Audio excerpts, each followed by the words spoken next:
माल प्राप्त करने के संबंध में पुरातात्विक क्या सोचते हैं, किन चीज़ों का प्रयोग करते हैं। देखिए, माल प्राप्त करने के संबंध में नीति है। शिल्प उत्पादन के लिए कई प्रकार के कच्चे माल का प्रयोग होता था। आप कोई भी चीज़ बनाइएगा, उसको बनाने के लिए आपको बहुत से प्रकार की चीज़ आवश्यकता पड़ता है। जैसे में आप मकान बनाइएगा, तो मकान बनाने के लिए क्या मिलेगा आपको? सीमेंट चाहिए, छड़ चाहिए, गिट्टी चाहिए, बालू चाहिए, ईंटा चाहिए, इत्यादि ये सब चीज़ चाहिए ना। कुछ चीज़ें आपके पास उपलब्ध रहती है, कुछ चीज़ें नहीं होती है, तो उसको आप मंगवाते हैं ना। उसी तरह से ये लोग भी माल प्राप्त करने की कुछ इसी तरह का तरीका इस्तेमाल कर रहे थे। ठीक है ना। देखिए, इनका मिट्टी जो था ना, मिट्टी तो इनके खुद अपने जगह पर था, तो मिट्टी स्थानीय स्तर पर उपलब्ध था। ये तो चलिए, ये तो हो गया उन्हीं का था। लेकिन पत्थर, लकड़ी और धातु, ये जो है ना, जलोढ़ मैदान से बाहर के क्षेत्रों से मंगाने पड़ते थे। पत्थर, लकड़ी, धातु जो ये है सब कहाँ से मंगाने पड़ते थे? दूसरे एरिया से मंगवाने पड़ते थे। ठीक है ना, क्योंकि ये सब चीज़ें ना उधर सिंधु घाटी सभ्यता के क्षेत्रों में नहीं होती थी, ये दूसरे क्षेत्रों में होती थी, तो उधर से लोग मंगवाते थे। जब लोग मंगवाएंगे तब बैलगाड़ियों का इस्तेमाल करवे करेंगे। बैलगाड़ियों के मिट्टी से बने खिलौने के प्रतिरूप मिले हैं। बैलगाड़ी के मिट्टी के बना हल, ठीक है ना, मिला है, बनौली से मिला है। ठीक है ना। लेकिन ये बैलगाड़ी के मिट्टी से बना खिलौना का प्रतिरूप भी मिला है। भाई साहब, जब ये मिला है तो आप क्या समझ सकते हैं कि हाँ, व्यापार ये लोग करते थे, तभी ना सामान इधर से उधर लाएंगे।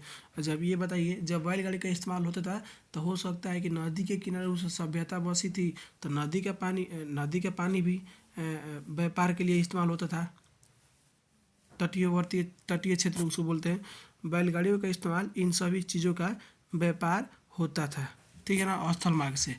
ठीक है ना, बैलगाड़ी का व्यापार किससे होता था? स्थल मार्ग से। लेकिन यहाँ पर देखिए, सिंधु तथा इसकी उपनदियों के बगल में बने नदी मार्गों और साथ ही तटीय मार्गों का भी प्रयोग होता था। उपमहाद्वीप तथा उसके आगे से आने वाला माल, यानी जो चीज़ें मंगवाते थे लोग, वहाँ से यह भी, देखिए, भारतीय उपमहाद्वीप बोल दीजिए चाहे फिर दूसरे सभ्यता से, जैसे मेसोपोटामिया हो गया, वहाँ से या ओमान से। अभी हम चल के आगे बात करेंगे, ओमान से भी तांबा थी, मिट्टी के बर्तन मिला है, घड़ा मिला है, और हड़प्पा सभ्यता से भी घड़ा मिला है। दोनों सेम है। तो आगे चल कर हम बात करेंगे। बोला नागेश्वर और बालाकोट। ये जो नागेश्वर और बालाकोट जो है ना, ये भाई साहब समुंदर के किनारे है। ठीक है ना। तो समुंदर के किनारे में शंख आसानी से मिल जाता था, तो लोग वहाँ पर क्या करते थे? बस्ती स्थापित कर दिए। ठीक है ना। नागेश्वर और बालाकोट में आसानी से शंख मिल जाता था, तो लोग वहाँ पर क्या कर दिए? बस्ती अपना जाकर बसा दी, यानी उधर भी लोग रहने लगे। ठीक है ना। वैसे ही अफगानिस्तान में सोर्तदोई नामक स्थान पर अधिक कीमती माने जाने वाले नीले रंग के पत्थर लाजवर मणि मिले थे, वहाँ बस्तियाँ बनाई गई। जैसे नागेश्वर और बालाकोट में शंख मिले थे, तो लोग वहाँ पर जाकर रहने लगे। उसी प्रकार से अफगानिस्तान में भी एक सोर्तदोई नामक जगह है, वहाँ पर भाई साहब नीले रंग के पत्थर मिलते थे। ठीक है ना। और लाजवर मणि ये बहुत महंगे रहते थे और कीमती होते थे, तो लोग जाकर वहाँ पर ये बस्तियाँ बसा लिए। इनको जहाँ सुविधा मिलता था, जहाँ चीज़ें मिलती थी, वहाँ रहने लगते थे। काम की चीज़ें।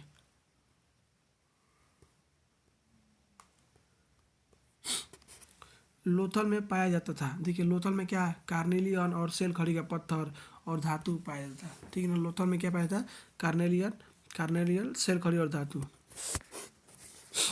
क्या देखिए, कुछ हम जगहों का नाम लिखिए कि कौन चीज़ कहाँ पाया जाता था, इससे आपको आसानी से याद होगा। कार्नेलिया कहाँ पाया जाता? गुजरात के में भरूच। ठीक है ना। भरूच एक एरिया है, वहाँ से क्या होता था? गुजरात के भरूच में से कार्नेलियन मिलता था। ठीक है ना। और सेल खड़ी पत्थर कहाँ से मिलता था भाई साहब? राजस्थान के दक्षिणी हिस्सा में और गुजरात के उत्तरी हिस्सा में मिलता था। ठीक। धातु कहाँ से मिलता था? तो राजस्थान से मिलता था। तांबा कहाँ से मिलता था?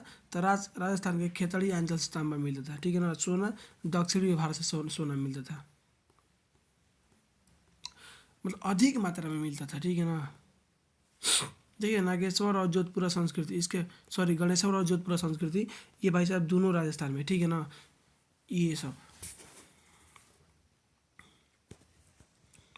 इसके बारे में थोड़ा हम पढ़ते हैं, ये क्या है। तो खेतड़ी क्षेत्र में मिले साक्ष्य को पुरातात्विकों ने गणेश्वर जोधपुरा संस्कृति का नाम दिया है। देखिए, राजस्थान में जो खेतड़ी क्षेत्र है ना, उधर में जगह है, ठीक है ना। एक गणेश्वर है, एक जोधपुर है। यहाँ पर गणेश्वर है, ये जोधपुर है, ठीक है ना, और ये गणेश्वर है। ऐसे है, ठीक है ना, ऐसे। अभी हम चेक किए हैं मैप में, लगभग 7 घंटा रास्ता है यहाँ से यहाँ पहुँचने के लिए, सोच लीजिए। तो ये गणेश्वर और जोधपुर से जो संस्कृति मिली है ना, उसको लोग ना क्या बोलते हैं, गणेश्वर और जोधपुर संस्कृति का नाम दीजिए, ठीक है ना। ठीक, खेतड़ी क्षेत्रों में मिले साक्ष्य को लोगों ने खेतड़ी क्षेत्रों में मिले साक्ष्य को पुरातात्विकों ने गणेश्वर और जोधपुरा संस्कृति का नाम दिया है। ठीक, गणेश्वर और जोधपुरा संस्कृति के मृदभांड हड़प्पाई मृदभांडों से अलग थे। ये जो गणेश्वर और जोधपुरा संस्कृति के जो मिट्टी के बर्तन थे ना, घड़ा, वो हड़प्पा सभ्यता के घड़ा से अलग था। इस संस्कृति में तांबा अधिक मात्रा में मिला है। इस संस्कृति में तांबा, किस संस्कृति में, नागेश्वर और जोधपुरा, गणेश्वर और जोधपुरा संस्कृति में तांबा अधिक मात्रा में मिला है।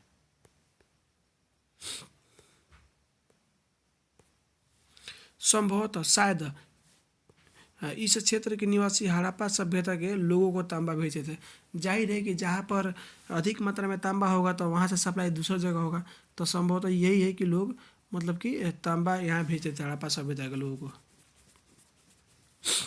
दूर के क्षेत्रों से संपर्क, हड़प्पा निवासियों का दूसरे एरियाओं से संपर्क क्या में देखते हैं क्या था। तांबा संभवतः ओमान से भी लाया जाता था। ऐसा अनुमान है ना कि तांबा यहाँ से तो मिलबे करता था, तांबा इस क्षेत्र से तो मिलबे करता था। कहाँ से भाई साहब, नागेश्वर और जोधपुरा संस्कृति से, जो कि राजस्थान में। लेकिन और यहाँ पर देखिए जो ये तांबा है ना, जो ये वाला तांबा भाई साहब, ये तांबा ओमान से भी लाया जाता था।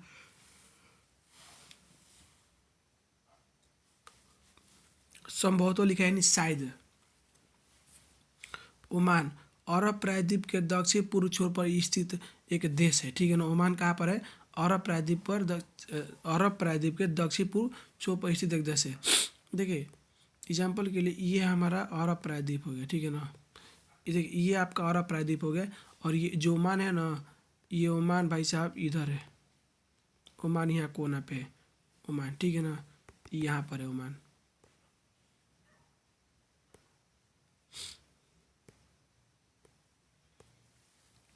रासायनिक विश्लेषण दर्शाते हैं कि ओमानी तांबे तथा हड़प्पाई पुरावस्तु दोनों में निकल के अंश थे। जब पुरातात्विदों ने केमिकल रिएक्शन किया, रसायन प्रक्रिया चालू किया, तो चेक किया ना कि जो ये ओमान के तांबे थे ना और हड़प्पा के तांबा, इन दोनों में ना निकेल का अंश मिले। एक बार हड़प्पाई मर्तबान जिसके ऊपर काली मिट्टी की एक मोटी परत चढ़ाई गई थी, ओमानी स्थलों से मिला है। हम आपको दिखा देंगे कभी भी, ठीक है ना। इस पीडीएफ में हम उसको नहीं जोड़ पाए हैं, उस तांबे को, क्या बोले तांबा बोले, उस घड़े को नहीं जोड़ पाए हैं, तो कोई दिक्कत ना। देखिए वो कैसा, वो सुराही टाइप घाड़ा देखे है ना आप, सुराही घाड़ा, तो ऊपर से ना काली मिट्टी लगा देते थे।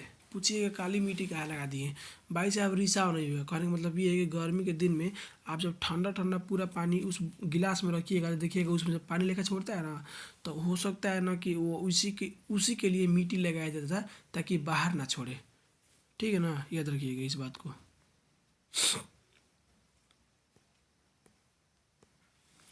ये काली मिट्टी की मोटे पड़ते तरल पदार्थों को, रिसाव को रोक देती थी। क्या कर देती थी, उसको रोक देती थी ताकि बाहर ना आए। संभवतः शायद हड़प्पा सभ्यता के लोग इनमें रखे सामान का ओमानी तांबे से विनिमय यानी अदला बदला करते थे। संभवतः ऐसा है ना कि हड़प्पा सभ्यता के लोग ना उस तांबे में जो रखते थे ना, वह व्यापार में इधर से उधर कर क्या करते, ऐसे ऐसा भी हो सकता है ये जो हड़प्पा सभ्यता के लोग हैं ना, उस घड़े में कुछ रखते थे और देते थे किनको, उनको, ओमान के लोगों को, और ओमान के लोगों से तांबा लेते थे। ऐसा होता था ना पहले कि सामान के बदले सामान, तो हो सकता है ये लोग ऐसा ही करते थे।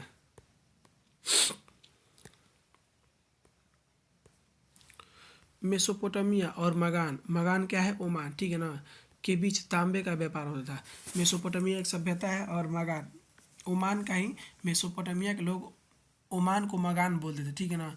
इन दोनों के बीच भाई साहब तांबा का व्यापार होता था। मेसोपोटामिया के स्थलों से मिले तांबे से भी निकल के अंश मिले।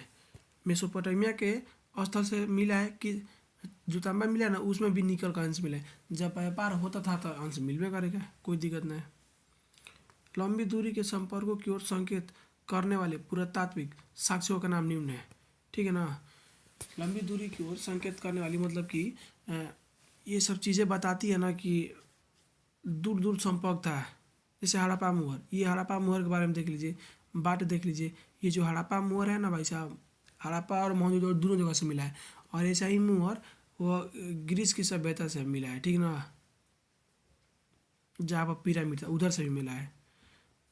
आगे हम पढ़ेंगे, बाट था, पासे था, मन की, ये सब चीज़ें क्या है, संकेतिक करती है, पुरातात्विक खोजों का नाम है, लंबी दूर तक संपर्क करती है। मेसोपोटामिया के लेख में दिलमुन बहरीन द्वीप के लिए प्रयुक्त नाम था। मेसोपोटामिया के लोग ना बहरीन द्वीप को ना दिलमुन बोलते थे, ठीक है ना। मेसोपोटामिया के लेख में मेलुहा हड़प्पाई क्षेत्र के लिए प्रयुक्त नाम था।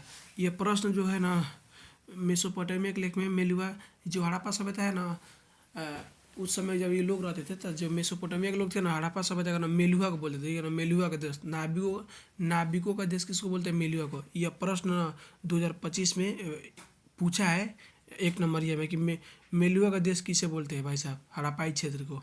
ये प्रश्न हम बनाए थे, सही है मेरा 1 नंबर। हाजा पक्षी मोर को पुरातात्विक मानते हैं, ठीक है ना। हाजा पक्षी मोर को पुरातात्विक मानते हैं। हाजा पक्षी के बारे में अगर बात करें ना तो इसको पुरातात्विक सोचते हैं ना कि ये मोरे है, ठीक है ना। ये जो प्रश्न हम आपको बताए हैं ये प्रश्न मेरा सही हुआ है।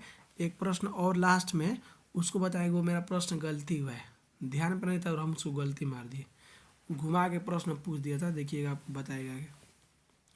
यहाँ पर कुछ चीज़ें देख लीजिए। देखिए ये मेसोपोटामिया है, ओमान है और बहरीन है, ठीक है ना।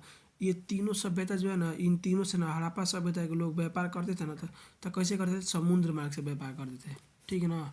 स्थल मार्ग से तो था नहीं, बीच में समुद्र था, तो समुद्र पार करके जाना पड़ता था, ठीक।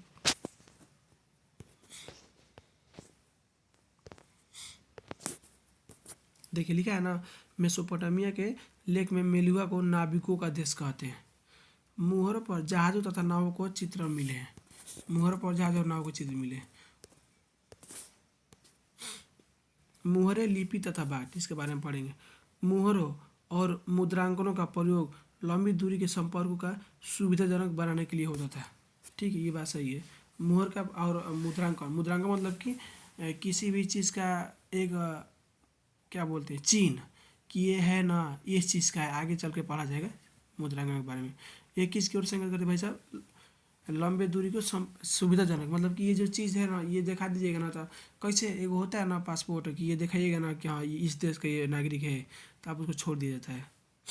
मुद्रांकन से प्रेषक की पहचान का भी पता चलता है। एक रहस्यमय लिपि, इसके बारे में पढ़ते हैं। एक रहस्यमय लिपि हड़प्पाई मुहरों पर संभवतः माली के नाम व पदवी को दर्शाता है। देखिए हड़प्पा मुहर पर क्या लिखा है उसको कोई पढ़ नहीं पाया है, तो हो सकता है ना कि पुरातात्विक ऐसा सोचते हैं कि मुहर पे ना राजा का नाम लिखा हो, चाहे कोई माली का नाम लिखा हो। मुहरों पर बना चित्र आमतौर पर जानवर, अनपढ़ लोगों को संकेत के रूप में इसका अर्थ था। और देखिए मुहर पे तो जो लिखा है वो तो लिखबे किया है, लेकिन उस पर चित्र भी बनाया है। देखिए इस चित्र बनाने के कारण क्या है, ये सोचते हैं पुरातात्विक कि देखिए जो उस पर लिखा था, जो पढ़े लिखे लोग होंगे उस समय के वो तो पढ़ लेंगे मोहर और समझ जाएंगे कि ये इस क्षेत्र से आया है, ठीक। जो लोग पढ़े लिखे नहीं है तो कैसे पहचानेंगे, तो वो चित्र देखेंगे, हाँ ये एक सिंह वाला है ना, तो ये इस सभ्यता की है, ये वाला यहाँ का है, वो चित्र देख के पहचानते थे जो पढ़े लिखे नहीं थे।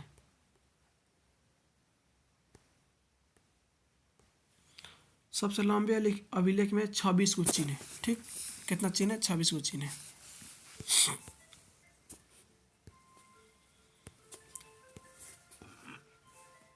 हड़प्पा सभ्यता के लिपि वर्णमालीय नहीं थी। हड़प्पा सभ्यता की लिपि वर्णमालीय नहीं थी, याद रखिएगा। हड़प्पाई लिपियों में चिन्हों की संख्या लगभग 375 से लेकर 400 के बीच था। ये प्रश्न 2025 में एग्जाम में पूछा है, यह प्रश्न हम नहीं मारे हैं, खास हम कन्फ्यूज में थे। हड़प्पाई लिपि चिन्हों में संख्या कितना था, लगभग 375 से लेकर 400 के बीच था। हड़प्पाई लिपि दाई से बाई ओर लिखी जाती थी, ठीक है ना। विभिन्न प्रकार के वस्तुओं का लिखावट मिली है, उनका नाम निम्न में। देखिए हड़प्पा लिपि दाई से बाई की ओर लिखी थी। कहने का मतलब ये कभी यदि कि हम तीर इधर से बाएं से दाई की ओर ले जा रहे हैं ना, तो हड़प्पा सभ्यता लोग दाहिने से बाएं की ओर ऐसे लिखते थे। और देखिए जब इधर से लिखते थे ना, तो इधर कुछ बड़े अक्षर में लिखे रहते थे, और जब इधर आते थे ना, छोटे छोटे एकदम छोड़ देते थे। ऐसा लगता है ना कि जो भी लिखते थे तो इधर से शुरू कर देते, और इधर आते आते जगह कम पड़ता था तो छोड़ देते थे। ठीक है ना, ऐसे सोचते हैं पूरा तात्विक। विभिन्न प्रकार के वस्तुओं पर लिखावट मिली है, नाम निम्न है। देखिए लिखावट किस किस पर चीज़ पर मिली है। मुहर पे मिला है, तांबा पे मिला है, औजार पे मिला है, मर्तबान पे मिला है। मर्तबान कवच पे तांबा, मिट्टी के लघुपति क्या है, आभूषण, अस्थि छड़े, प्राचीन सूचना पट, इन सभी पे क्या मिला है, मुहर मिला है। संभवतः नष्ट वस्तु पर भी लिखा है। याद रखिएगा, जब ये चीज़ों पे मिला है, जो कि ये चीज़ें हमें फिलहाल जब इस पर हम रिसर्च कर रहे थे, तो ये सब चीज़ें हम लोगों को मिली हुई है। और जो कुछ चीज़ें नहीं मिली हुई है, तो संभवतः ऐसा होता होगा कि उस चीज़ पे भी लिखा गया होगा। हाँ हकीकत है, जो समय से नष्ट हो गई उस पर भी लिखा गया होगा। देखिए इसका अर्थ है कि साक्षरता व्यापक थी। तो क्या आप सोच सकते हैं कि ये जो लोग थे पढ़ने लिखने में ठीक थे, मतलब एजुकेशन सब ठीक ठाक था, हर जगह लिख भी किया था, तो एजुकेशन तो ठीक ही है भाई साहब। ये भी नहीं पता चला है ना कि वो लोग किस भाषा का प्रयोग करते थे। ये निशाने नहीं मिला है, जिस तरह से मुहर मिल गया है उस पर लिखा है, नहीं पढ़ पाए। अगर कुछ ऐसे ही मिलता ना जिसमें से पता चले कि किस भाषा का प्रयोग करते थे, नहीं मिला है। बाट के बारे में पढ़ते। देखिए बाट में बटखारा होता है, ठीक है ना। बाट को चाट नामक पत्थर से बनाए जाते थे। बाट को कौन सा पत्थर से बनता था, चाट नामक पत्थर से। इन पर किसी भी प्रकार के कोई निशान नहीं था, इनका आकार घनात्कार होता था। ठीक है ना, बाट पर किसी प्रकार का मतलब निशान नहीं लगाया गया था। टेढ़ टाड़ एक होता है ना कि कट मार दो, इसे मार दो, निशान दाग वोग नहीं लगाया गया था। और एक ऐसा आकार था, घनाकार था।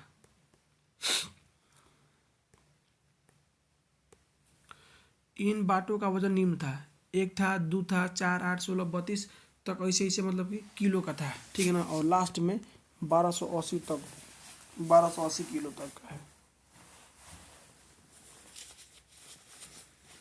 मुझे थोड़ा गर्मी।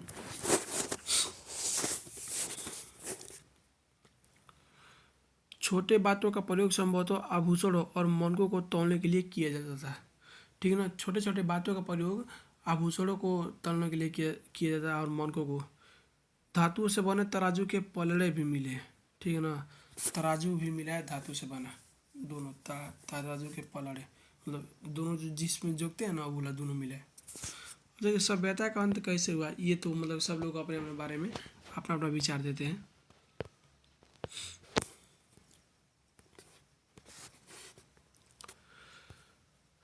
1800 ईसा पूर्व तक चोलिस्तान जैसे क्षेत्रों में अधिकांश विकसित हड़प्पा स्थलों को त्याग दिया गया था।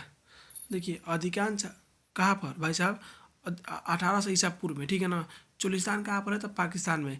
यहाँ से ना बहुत से बस्तियों को मतलब छोड़ के चल दिया गया था। वहाँ पर अब कोई था ही नहीं, समझिए, तो छोड़ के लोग वहाँ से हटिए गए, दूसरे जगह गए। इसके साथ ही गुजरात, हरियाणा तथा पश्चिमी उत्तर प्रदेश की नई बस्तियों में आबादी बढ़ने लगी थी। ये देखिए हम आपको दिखा रहे हैं, रुक जाइए, ये देख लीजिए पहले ये देखिए। हम उसको पहले बात में थे, ये मुहर है, ठीक है ना, ये मुहर। और यहाँ पर देखिए ये सब पत्थर का फलक है, ये सब बाट है। ये जो है ना, ये वाला है ना दोस्त, ये सब क्या है, बाट है। ये क्या है, ये वाला बाट है। ये देखिए, देख लीजिए यहाँ पर, देख लीजिए आपको कुछ जगह हम को चिन्हवा देते हैं। इस फोटो को देख लीजिए,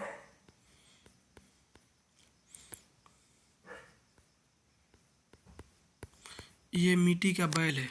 ठीक है ना, ये क्या है, मिट्टी का बैल है। और ये जो है ये वो वाला है, क्या बोलते हैं, स्नान अथिया धौलावीरा में जो मिला था ना जलाशय वाला, ये वाला है। देखिए इसके नीचे का जो है ना, ये सब मिट्टी का बना है ना, मिट्टी बोल रहे हैं, ये पत्थर का है ना, ये वाला देख लीजिए नीचे एकदम। ऊपर का जो था ना वो जकड़ के खराब होगा समय से। और ये है भाई साहब आपका अवतल चक्की, जो कि अर्नेस्टे मै के बताए थे। अवतल चक्की के बारे में हमको चर्चा किया था ना। ये देखिए सब ये औजार मिले थी फसल काटने वाले। क्या आपको लगता है इससे फसल कटता था, ये सब औजार है। और आपको दिखाते हैं, ये तो भाई साहब ये है दुर्ग, ये वाला है दुर्ग। ठीक है ना। ये क्या है, दुर्ग, ये वाला। इसी पे ना, इसी दुर्ग पे ना मिला है, क्या मिला है, माल गोदाम मिला है और स्नानागार मिला है, इसी पे दुर्ग मिला है। ये जो है ये निचला शहर है, ये है, ये क्या है, निचला शहर, ठीक है ना, निचले शहर है। और यहीं पर जो है ना 700 कुआं मिला है, कुआं की संख्या 700 है। ये देखिए एक नाला है पानी निकालने वाला, किसका है भाई साहब, हड़प्पा सभ्यता का। देख लीजिए कितना बड़ा है, एक आदमी 6 फीटे खड़ा है, तब देखिए उससे भी बड़ा है, कितना बड़ा विशाल उसका नाला, हड़प्पा सभ्यता के लोगों का। हम आपको दिखाते हैं, रुक जाइए। ये देखिए, ये जानते क्या, ये है ऐनक है, मृतक के पास में मिला था, ये है तांबा का ऐनक, ठीक है ना। ये मृतक के पास मिला था, बताया था ना। यही है फायांस, ये देखिए घड़ा है फायांस का बना, ये बहुत मतलब कि एथी से बनता था, मेहनत से। ये देखिए हम बताए थे ना कि ये जो सेल खड़ी का पत्थर था उसका जो चूड़ बचता था, मतलब कि उसी ये छोटा छोटा आकार के क्या बनता था भाई साहब, घड़ा बनता था। ये देख लीजिए, ये वाला छोटा है ना, ये वाला सब क्या है, मान लीजिए बड़ा पत्थर से तो इतना छोटा तो बन नहीं पाएगा, लेकिन सेल खड़ी जो पत्थर था वो तो मुलायम था, उसके चलते उससे ये बनता था। ये देखिए मूर्तियाँ मिली है, ये देखिए बर्तन है तांबा के, कासा, तांबा और कासा दोनों के बर्तन, ये देखिए उन्हीं लोग का है। कितना खूबसूरत बर्तन है, आज की तरह है यार। यहाँ पर देख लीजिए इस जगह को, पहले हम आपको बताए ना कुछ चीज़ें। देखिए ये जो है ना भाई साहब, ये क्या है, ये है मेसोपोटामिया, ठीक है ना। और ये आपका जो ये है सिंधु सभ्यता, ये है, देख लीजिए हाई वाला मगान दिलमुन, ये बहरीन द्वीप है, ये वाला दिख गया। और ये आप बता रहे थे ना घड़ा वाला, यही मिला है मगान से, ओमान से। देख लीजिए ये वाला घड़ा काला दिख रहा है ना, इस पे मिट्टी का चित्र है ना, इस पे ये जो है ना ब्लैक वाला, ये काली मिट्टी है। ये कहाँ से मिला है भाई साहब, तो ओमान से मिला है, देख लीजिए। ये दिख रहा है आपको, ये बहरीन द्वीप है। ये आपका ये कौन सा, ये हड़प्पा सभ्यता, ये देखिए यहाँ पर मेलवली क्या है ना, ये बहरीन है। और ये हमारा क्या है, मगान है, दिख रहा है ये वाला। और ये मेसोपोटामिया, ठीक।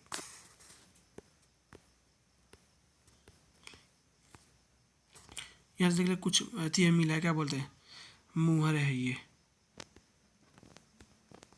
देख यहाँ इस मुहर पर देखिए नाई का चित्र है ना, ये देखिए नाई का चित्र है।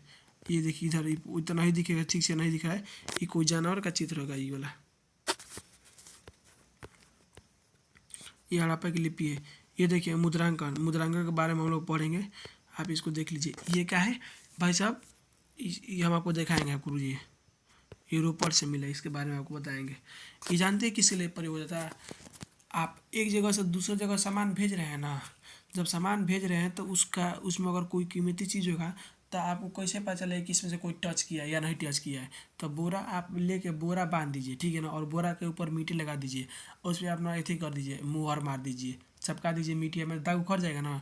तो वैसा ही ये था, रूपड़ से मिला है, ठीक है ना, मुद्राक्षण, यही है मुद्राक्षण, मुद्रांकन, ठीक। ये देखिए राजा है, पुरोहित राजा है ये वाला, देख लीजिए। ये देखिए हम आपको यही समझाना चाह रहे थे, ठीक है ना।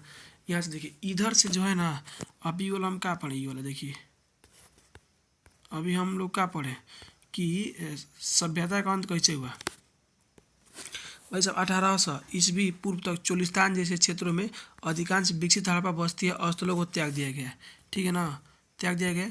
और इसके साथ ही गुजरात, हरियाणा तथा पश्चिमी उत्तर प्रदेश की नई बस्तियां में आबादी बढ़ने लगी। ये देखिए आप यहाँ पर देख लीजिए, यहाँ पर देख लीजिए, ये आपका है ना भाई साहब, क्या है ये वाला, ये जो एरिया है आप देख लीजिए, ये जो जब एरिया है इधर से बस्ती इधर किधर इधर आएगी ना सब, यहाँ से सबका देखिए, यहाँ पर जनसंख्या ज़्यादा बढ़ है कि नहीं है, इधर से इधर देखिए जनसंख्या बढ़ा है ना, चोलिस्तान से सब इधर किधर है, इधर जनसंख्या ऑटोमेटिक बढ़ने लगा है। जबकि यही देखिए ये मैप देखिए, और देखिएगा इधर भी जनसंख्या खूब रहेगा, इधर देखिएगा आप, इधर भी जनसंख्या खूब रहेगा। अभी ना है सब तो इधर आ गया, शिफ्ट हो रहा है ना, कहते कहते इधर भी था। देखिए आपको दूसरा का मैप दिखाते हैं हम,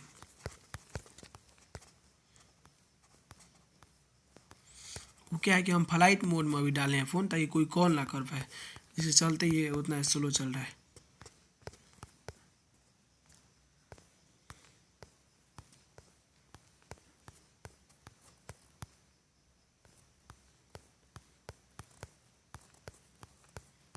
देख लीजिए, दिख रहा है जनसंख्या कितना है ना, ये चोलिस्तान में कितना जनसंख्या आपको दिख गया, ये सब दिख गया ना कितना जनसंख्या है। इधर देखिए कितना कम था, अब यहीं से ट्रांसफ़र सब लोग इधर हो गए हैं। ठीक, तो यही हम आपको बताना चाह रहे थे।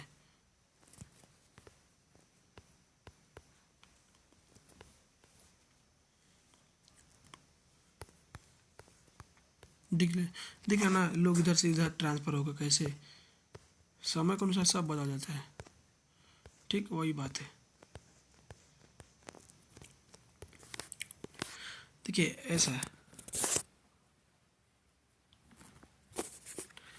ऐसा लगता है कि उत्तर हड़प्पा के क्षेत्र 1900 ईसा पूर्व के बाद भी अस्तित्व में रहे हैं। ठीक है ना, ऐसा क्या लगता है कि जो उत्तर हड़प्पा के क्षेत्र थे, मतलब कि भाई साहब जो इधर के एरिया थे, अभी भी जो इधर के एरिया थे ऊपर के, ये जो एरिया है ऊपर, ये जो एरिया है प्रभु है सब एरिया, इधर के लोग भी अस्तित्व में थे अभी भी। 1900 के बाद के बात हम करें, उस समय भी लोग अस्तित्व में थे।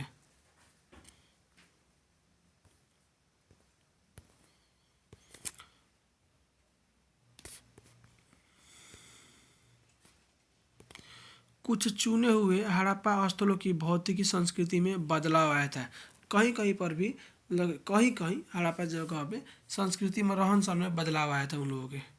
सभ्यता का विशिष्ट पुरावस्तु जिसे में मतलब फेमस चीज़ों में बाटे है, मुअर है, तथा उसके दोनों ये सब क्या चीज़ भाई समाप्त होने लगी थी। ठीक है ना, क्या होने लगी थी, समाप्त होने लगी। तो यही ना परिवर्तन आया था। कुछ चुने हुए हड़प्पा स्थलों की भौतिकी संस्कृति में बदलाव आया था। क्या आया था भाई साहब, देखिए जो विशिष्ट पुरावस्तु थे ना, ये सब खत्म होने लगा था, और बाटे मुहर ये सब चीज़ें क्या थी, खत्म होने लगी थी। तो परिवर्तन आया था। लेखन लंबी दूरी का व्यापार तथा शिल्प विशेषता भी समाप्त हो गया। लेखन भी समाप्त हो गया, लंबी दूरी का व्यापार भी खत्म हो गया, और शिल्प जो थे लोग बनाते थे अपने से खुद, वो भी गते गते लोग भूलते गए। देखिए, थोड़ी वस्तुओं का निर्माण के लिए थोड़ा ही माल प्रयोग में लाया जाता था। नहीं तो भाई साहब आप वहाँ पर देखे ना, पहले दुर्ग पे पहले दुर्ग पे क्या किया गया था, चौतरा बनाया गया था मिट्टी से, उसके बाद उस पर घर का निर्माण किया गया था। लेकिन जब सभ्यता का अंत हो रहा है गते गते, तो लोग क्या कर रहे हैं ना, थोड़ी वस्तुओं का निर्माण के लिए थोड़ा ही माल प्रयोग कर रहे हैं। ठीक है ना, इना कि ना कि पूरा बना देंगे बड़का, नहीं। कैसे अब उधर से ख़त्म हो रहा है ना सब ना, बड़ी इमारतें का निर्माण अब बंद हो गया था। ठीक, अब छोटे छोटे मकान बनाए जाने लगे, बड़े बड़े नहीं। सभ्यता के अंत का कुछ परिणाम पुरातात्विक निम्न देते हैं। मतलब सभ्यता का कैसे अंत हुआ, कुछ पुरातात्विकों का कारण देख लीजिए। कोई तो कहते हैं जलवायु परिवर्तन हो गया, कोई कहते हैं वनों की कटाई हो गया, कोई कहते हैं कि अत्यधिक बाढ़ आ गया, फिर नदियों का सूख जाना या मार्ग बदल लेना, या भूमि का अत्यधिक उपयोग। ये सब क्या बताते हैं, अब पुरातात्विक क्या कहते हैं कि मतलब ये सब कारण हुई होंगी ना, तो ये सभ्यता अंत हुआ होगा। लेकिन ये देखिए आक्रमण के साक्ष्य भी मिले। एक गली है, ठीक है ना, उसका नाम है डेड मैन लेन गली है। उसमें ना अर्नेस्टे मैक क्या लिखते हैं, सॉरी जॉन मार्शल बताते हैं ना कि एक गली है, ठीक है ना, जिसकी लंबाई और चौड़ाई चौड़ाई 3 से 6 फीट तक है। ठीक, चौड़ाई। उस गली में देखिए एक बिंदु है जहाँ यह गली पश्चिम की ओर मुड़ती है। ठीक है ना, सपोज और 4 फीट तथा 2 इंच की गहराई पर। देखिए मान लीजिए कि ये आपका गली है, ठीक है ना, और ये गली इधर पश्चिम की ओर मूर्ति है। ठीक, जैसे ही मूर्ति है तो यहाँ पर मूर्ति है ना, तो यहाँ पर ना क्या है, 4 फीट तथा 2 इंच गहराई पर, मतलब 4 फीट आगे, और ज़मीन में गड़ गया है, मिट्टी से तोपा गया है, तो 2 इंच गहराई तक का मिला है। तो एगो खोपड़ी का भाग मिला है। ठीक है ना, क्या मिला है, खोपड़ी मिला है, तथा वयस्क की छाती हाथ के ऊपर भाग का हड्डियाँ मिली है। बेस की छाती मिला है। ठीक है ना, क्या क्या मिला है, खोपड़ी मिला है और छाती मिला है, और उसका हाथ जो है एकदम हड्डियाँ ऊपर मुझे निकली हुई है, वह सब मिला है। ये सभी जो क्या थे भुरभुरे अवस्था में थी, मतलब टच करते ना आप उसको, कोई मतलब दम लगा के पीटते तो वो फुसल के खराब हो जाती है, कैसे बहुत चलती थी ना। ये सब भुरभुरे अवस्था में थी। यह छड़ यह पीठ के बल गली में आड़ा पड़ा था, यह धड़ के पीठ के बल गली में आड़ा पड़ा था। ठीक है ना, ऐसा लगता है ना कि कोई आक्रमण किया था। पश्चिम की ओर 15 इंच की दूरी पर एक छोटी खोपड़ी के कुछ टुकड़े थे। फिर इसे आगे बढ़ते हैं, तो 15 इंच की दूरी पर एक छोटा खोपड़ी के टुकड़ा था। ठीक, छोटी खोपड़ी के टुकड़े थे। इस गली का नाम ही डेड मैन लैंड पड़ता है। ठीक है ना। इन्हीं यही जो मिला है ना, 2-3 गो खोपड़ी मिला है, इसी के नाम पर, इस गली का नाम पड़ेगा डेड मैन लैंड। ठीक है ना। 1925 में मोहनजोदड़ो के इसी भाग से 16 लोगों के अस्थि पंजर उन आभूषणों सहित मिले थे जो उन्होंने मृत्यु के समय पहने हुए थे। देखिए, जहाँ पर भाई साहब इनको जॉन मार्शल को ये चीज़ मिली है, हड्डियाँ वड्डियाँ, 1925 में भी मोहनजोदड़ो के ऐसे ही इसी भाग पे 16 लोगों की अस्थि पंजर मिली है। कैसे? मृत्यु के समय जो पहने थे ना, वही लोग उनके गर्दन में थी वो सब।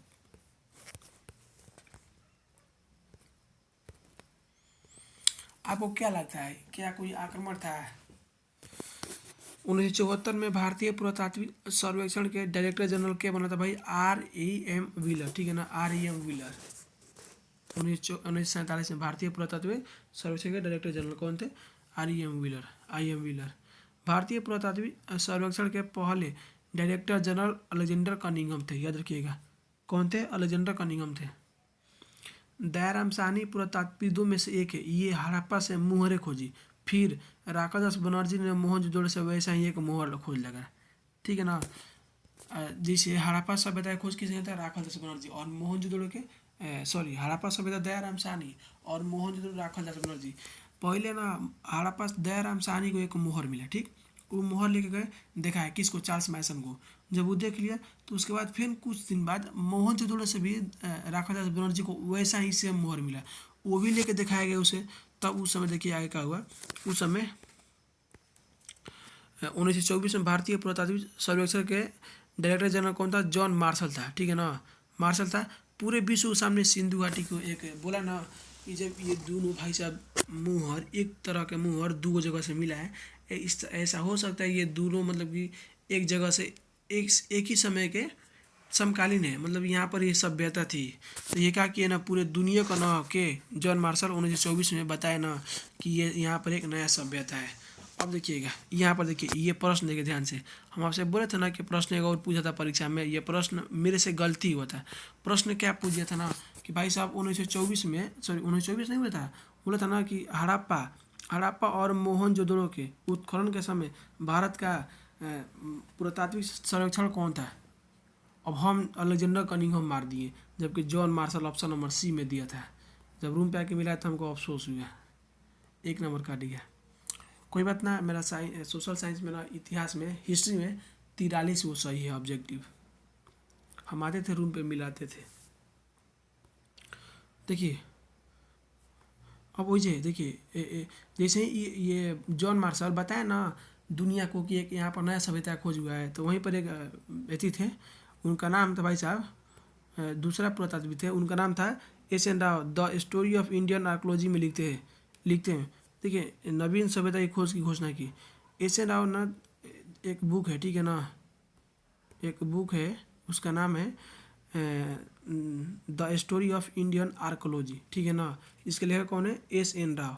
ठीक, मेसोपोटामिया के पूर्व स्थलों से हुए उत्खननों से मुहरें मिली थी, जैसे हड़प्पा और मोहनजोदड़ो मिला है। के मिला है? के बोला था S.N. राव, ये पुरातात्विक है, बोल रहे ना कि मेसोपोटामिया और पुरावस्थल, मेसोपोटामिया में ना जो खुदाई हुआ था वहाँ से भी मोहर मिला था। जब वहाँ से मोहर मिला ना, तो वही वाला मोहर कहाँ से मिल गया भाई साहब? हड़प्पा और मोहनजोदड़ो से।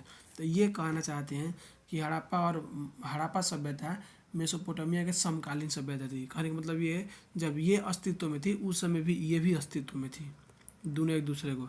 अर्थात S.N. राव कहते हैं कि हड़प्पा सभ्यता मेसोपोटामिया के समकालीन थी। ठीक है ना, S.N. राव।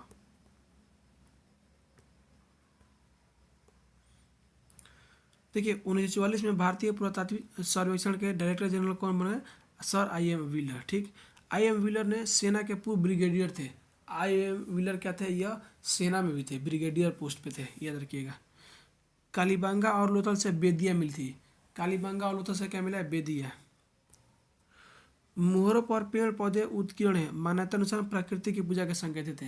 कई किसी किसी मुहरों पर पेड़ पौधा के चिन्ह मतलब कि उत्कीर्ण हुए, तो ऐसा पुरातात्विक मानते हैं ना कि हो सकता है कि लोग ना प्रकृति के बहुत मानते थे जिसके चलते ये लोग किए हैं। मुहर पर कुछ जानवरों के चित्र उत्कीर्ण है, जैसे कि एक सिंग वाला जानवर, उसको एक सिंगी कहा जाता है। जैसे पेड़ का चित्र है वैसे जानवर का भी चित्र है एक सिंग वाला।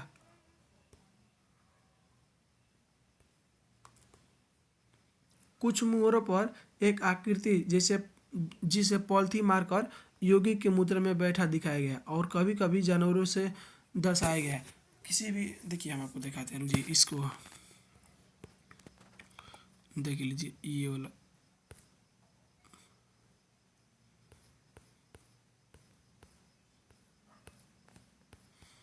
इस मोहर का बात हो रहा है। ये मोहर दिख रहा है ना, ये वाला देख लीजिए पॉलिथी मार के बैठा है ना, और ये सब जानवर है ना अगल बगल। अब आप बोलिएगा सर ये ब्लैक काहे के है सर जी, ये काहे के ब्लैक है ना, ये एरिया जानते काहे ब्लैक है। ये मोहरा वैसे मिलबे किया, ये बगल से टूट गया है, ठीक है ना, ऐसा ही मिला है, ऐसा मिले कम है। कुछ लोग मानते हैं कि ये शिव है और कुछ लोग मानते हैं संचयन है। संचय उसे बोलते हैं, देखिए जो तांत्रिक होता है ना, काला जादू करने वाला, बोलता है कि मेरे पास काला जादू है, भगवान से मेरा कांटेक्ट है, उसको संचयन बोलते हैं, ठीक है ना। देखिए ये संचयन है या फिर शिव है, ये पूरा तात्विक इसमें कन्फ्यूज है। कैसे ऋग्वेद में ना इसका शिव बोला जाए है, फिर उसी समय ऋग्वेद में बोला कि ये शिव नहीं है, आगे हम लोग पढ़ेंगे।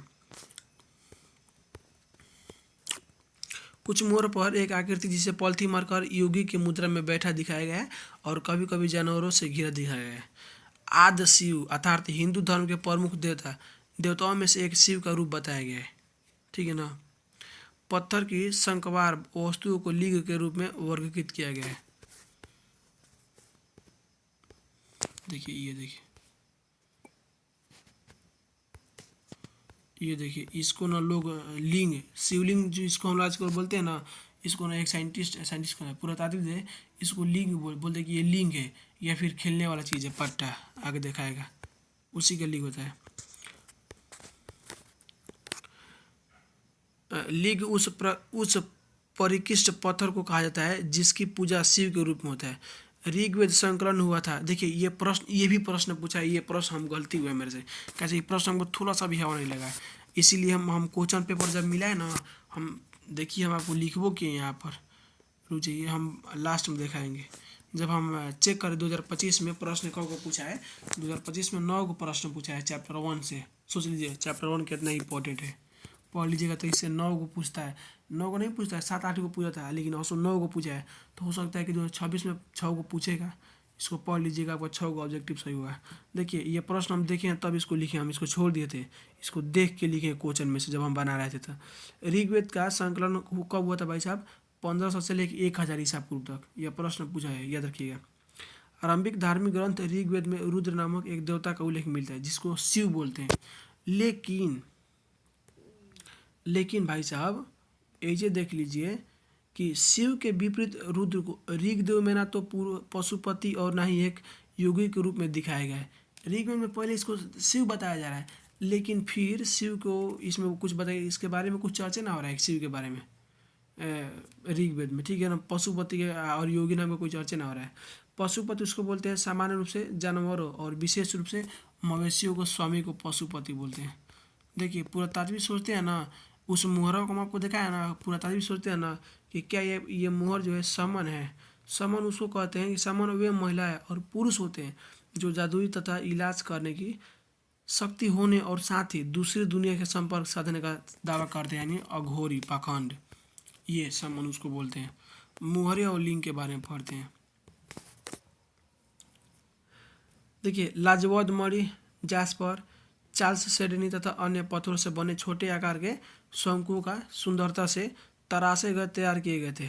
इनको ऊंचाई 2 इंच से भी कम था।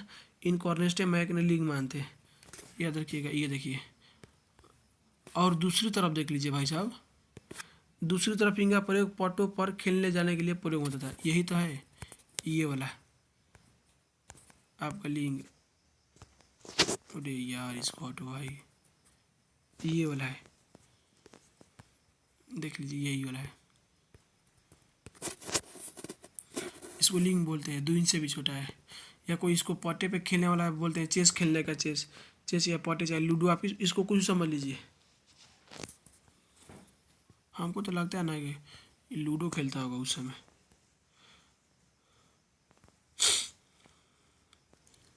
ये देखिए बैलगाड़ी का चित्र मिला है ना, ये क्या मिला है, बैलगाड़ी का चित्र मिला है। आप इसको याद कर लीजिएगा, ठीक है ना। ये काल रेखा है, कब से कब तक, 8,000 20 लाख वर्ष वर्तमान से, आज से 20 लाख वर्ष पहले से चलिए। देखिए आज जो अभी वर्तमान है ना, यहाँ से चलिए ना 20 लाख वर्ष पहले तक निम्न पाषाण काल था, निम्न पूरा पाषाण काल था। और 80,000 साल पहले चल जाइए तो मध्य पूरा पाषाण काल, और 35,000 साल पहले चल जाइए तो उच्च पूरा पाषाण, ठीक है ना। और 12,000 मध्य पाषाण काल, ये सब याद रख लीजिएगा। शायद इसमें से प्रश्न नहीं पूछता है, लेकिन आपने जानकारी के लिए याद कर लीजिएगा इसको। भाई साहब हम तो याद करेंगे कैसे कि ये जो है ना कंपटीशन में पूछ देगा। कंपटीशन में तो कोई वैल्यू है नहीं, और हम कंपटीशन में आ गए हैं तो कंपटीशन तैयारी करना होगा। ये देख लीजिए कब क्या हुआ था। 1921 में क्या हुआ था, दयाराम साहनी हड़प्पा में उत्खनन का शुरुआत किया था। 1922 में मोहनजोदड़ो में उत्खनन का शुरुआत हुआ था। ऐसे ही कुछ ये सब लिखा है, पढ़ लीजिएगा, अब इसको याद कर लीजिएगा, ठीक है ना।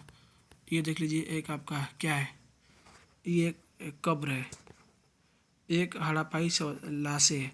देख लीजिए यहाँ से इसके मुड़ी हुई से क्या मिला है, ये सब मिला है, ये सब दफनाया गया था इसके साथ में।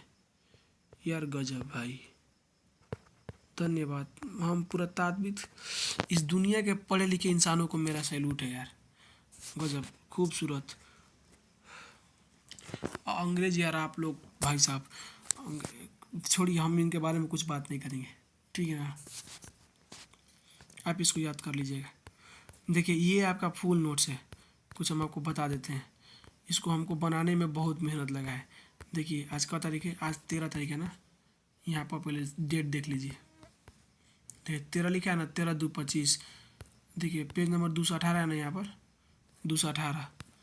देखिए 13, आज 13 है ना, और हम शुरुआत किए थे इसको बनाने के लिए।